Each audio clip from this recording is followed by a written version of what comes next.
அனைவருக்கும் வணக்கம். திராவிடம்னா என்ன? திராவிடம்னா என்ன? சொல்லு சொல்லு அப்படின்னு கேட்குற தற்குறிகளுக்கு நம்ம தலைவர்கள் நிறைய பதில் சொல்லிட்டாங்க, விளக்கம் சொல்லிட்டாங்க. நான் இன்னைக்கு ஒரு சின்ன உதாரணத்தை உங்கள் ரசனைக்காக நான் சொல்கிறேன். அது என்னன்னா, ஒரு திரைப்பட பாடல் உருவாகுது. அந்த திரைப்பட பாடலுக்கு தமிழ் தமிழகத்தைச் சேர்ந்த தமிழர் ஒரு இசையமைக்கிறாரு.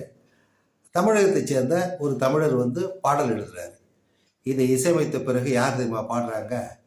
கேரளாவை சேர்ந்த சித்ரா அம்மா பாடுறாங்க. அது டூயட் சாங்குங்கிறதுனால மனோவும் அதில் சேர்ந்து பாடுறாரு. அடுத்தது அந்த பாடல் ரொம்ப நல்லா அமைஞ்சிருச்சு.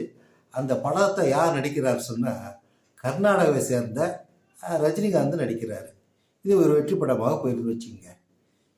இங்கே 4 மொழிகளும், நம்ம குடும்ப மொழிகள் 4 கலந்து ஒரு அருமையான திராவிட குழந்தை பெற்று இருக்கிறது.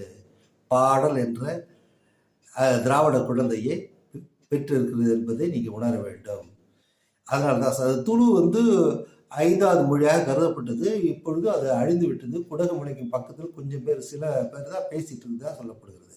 எனவே இந்த 4 மொழிகளும் கொண்ட அந்த கூட்டமைப்பு தான் திராவிடம். நன்றி, வணக்கம்.